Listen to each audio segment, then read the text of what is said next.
मधु, तुम फालतू बातें कितनी करती रहती हो, चलो जल्दी से मुझे खाना दो, फिर मुझे काम के लिए लैपटॉप पर बैठना है। ये कहकर प्राची डाइनिंग टेबल पर बैठकर खाने का इंतजार करने लगी। मधु ने अंदर किचन से आवाज लगाते हुए कहा, क्या प्राची, ओपनिंग में गई थी और खाना खा के भी नहीं आई? हाँ हाँ, तूने बड़ा खाने दिया, तूने मुझे कॉल जो कर दिया था। हाँ हाँ जानती हूँ। मधु किचन से खाना लेकर आई और डाइनिंग टेबल पर खाना लगाते हुए निखिल को आवाज देकर बोली, निखिल खाना रेडी हो गया, तुम भी आ जाओ। निखिल भी डाइनिंग टेबल पर आकर बैठ गया और तीनों मिलकर साथ में डिनर करने लगे। खाते खाते निखिल प्राची की ओर देखकर बोला, क्या अमन भी वहाँ आया था? ये सुनकर प्राची ने कुछ सोचते हुए कहा, हाँ आया था। कुछ बात हुई क्या तेरी? नहीं, मेरी कोई बात नहीं हुई। ठीक है, तो बस पूछ रहा था कि क्या अमन वहाँ आया था? हाँ, पर रूबल चौधरी ने उन्हें जरूर कहा था कि वो आरव की शादी में आए और हम अगली डील की बात वहीं करेंगे, उसी की शादी में। हाँ, अमन इस गलतफहमी में है ना कि तुम और आरव एक दूसरे से प्यार करते हो, तो हो सकता है कि उसकी गलतफहमी भी इस बहाने टूट जाए। नहीं, अमन की आंखों पर प्यार की ऐसी पट्टी बांधी है कि कुछ भी कहें, कुछ भी समझाएं, उसे समझ नहीं आएगा। वो आयशा के चक्कर में किसी की बात सुनना कहाँ चाहता है। खैर, अब हम अमन को लेकर बात ना करें तो ज्यादा बेहतर है, मधु ने खाना खाते हुए कहा और मधु अपनी बेटी मानसी को लेकर बालकनी में वॉक करने लगी।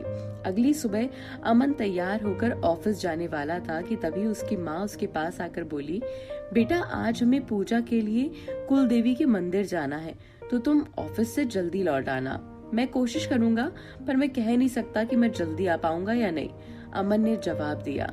बेटा अभी बहुत कुछ करना है, अब से थोड़े दिनों बाद तुम्हारी शादी भी है, इससे पहले बहुत सारी तैयारियां करनी है और पूजा भी करवानी है, ताकि तुम्हारे जीवन की मंगल कामना कर सके और हवन पूजा करके तुम्हारे लिए भी मन्नत मांग सके। मम्मी, क्या तुम ही पढ़ो ना इन सब चक्करों में, मुझे मत पढ़ने दो, मेरे पास टाइम नहीं है। ये कहकर अमन अपने कबर्ड से फाइल उठाकर ऑफिस के लिए निकल गया। अमन के जाते ही उसकी माँ खुद में बड़बड़ाते हुए बोली, ये लड़का भी ना कोई बात नहीं सुनता है मेरी, इसको तो बस लग्न करना है, कुछ कहना भी बेकार है वैसे इसे।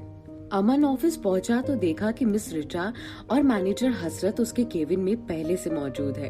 ये देखकर अमन ने जल्दी से केबिन का गेट खोलकर अंदर गया और अंदर जाते ही वो दोनों की तरफ देखकर बोला, जी सर, वो हमें डील वाली फाइल चाहिए थी।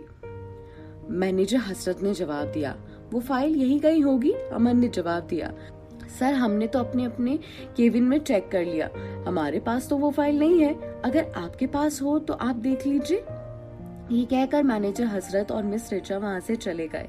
अमन जल्दी से बैठकर फाइल ढूंढने लगा। काफी ढूंढने के बाद भी वो फाइल नहीं मिली तो अमन परेशान हो गया। उसने कबर्ड में ड्रॉल डालकर हर जगह वो फाइल ढूंढने की कोशिश करी, लेकिन उसे नहीं मिल रही थी। ये सोचते हुए वहाँ से उठा और कबर्ड के ऊपर रखी फाइल का बंडल उठाया। उसने जैसे ही फाइल का बंडल उठाया तो उसके बीच में से एक कार्ड आकर नीचे गिरा। अमन के फाइल के साथ साथ वो कार्ड भी उठाया और ध्यान से उस कार्ड की तरफ देखा तो समझ गया ये कार्ड आरव की शादी का है। अमन ने कार्ड देखकर टेबल पर रख दिया और फाइल ढूंढने लगा।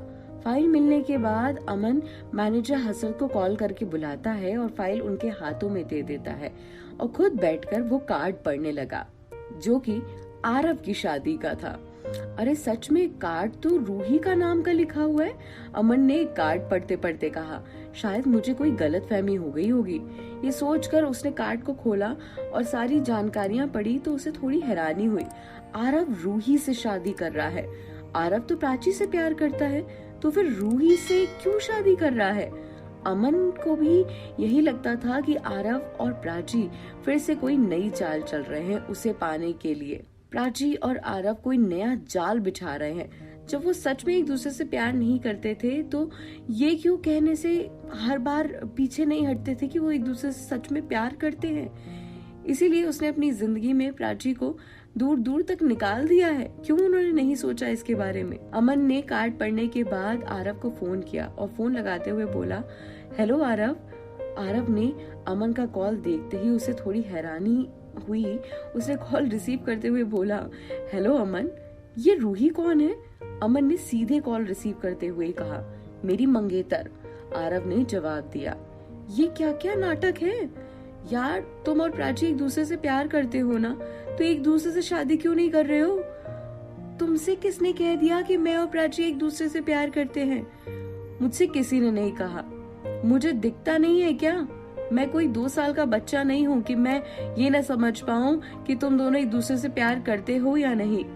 जब सब कुछ दिखता है तो फिर तुम्हें प्राची की वो मोहब्बत क्यों नहीं दिखती जो उसकी आंखों में तुम्हारे लिए तड़प दिखाती है और ना ही आंसुओं में बहती हुई दिखाई देती है। शट अप आरव, मुझे तुमसे जितना पूछा था मैंने पूछ लिया है, तुम उतना जवाब दो। देखो अमन, मेरे पास तुम्हारी किसी भी सवाल का जवाब नहीं है। अगर सच में तुम्हें सवालों का जवाब चाहते हो तो एक बार खुद से पूछो कि तुम जो कर रहे हो या करने जा रहे हो वो गलत है या सही है, तुम्हें जवाब मिल जाएगा। आरव ने इतना कहकर फोन काट दिया। आरव के फोन काटते ही अमन खुद में बड़बड़ाता हुआ बोला, समझता क्या है ये आरव अपने आप को? उसके मन में जो आएगा वो बकेगा, मैं उसको छोड़ूंगा नहीं। गुस्से में उठकर अमन जाने लगा तो इतने में आयशा वहां आ गई और अमन को समझाते हुए बोली, अरे अरे कहाँ जा रहे हो इतने गुस्से में? Cool down cool down. Ayesha मुझे जाने दो, मेरा रास्ता मत रोको, अमन ने गुस्से में आयशा से कहा। अरे 1 मिनट मेरी बात तो सुनते जाओ। ये कहकर आयशा ने अमन को रोकना चाहा तो अमन रुक गया और अपनी चेयर पर वापस बैठकर एक गहरी सांस लेते हुए बोला, हाँ बोलो क्या कह रही हो? ये बताओ इनमें से कौन सा शादी का कार्ड चूज करूं? कार्ड छपने के लिए जाना है और तुमने अब तक कोई भी कार्ड चूज नहीं किया है। आयशा अपने हाथों से शादी के कार्ड अमन के हाथों में थमाते हुए बोली, कोई भी देख लो तुम्हें जो पसंद आए। बताओ ना, तुम्हारी चॉइस भी तो मायने रखती है ना। अमन ने आयशा के कहने पर कार्ड को एक एक करके देखा, फिर उनमें से एक येलो कलर का कार्ड फाइनल करके बोला, ये वाला ज्यादा अच्छा लग रहा है, यही फाइनल कर देते हैं। ठीक है, मैं अभी मम्मी को जाकर बताती हूँ। अब आगे क्या होता है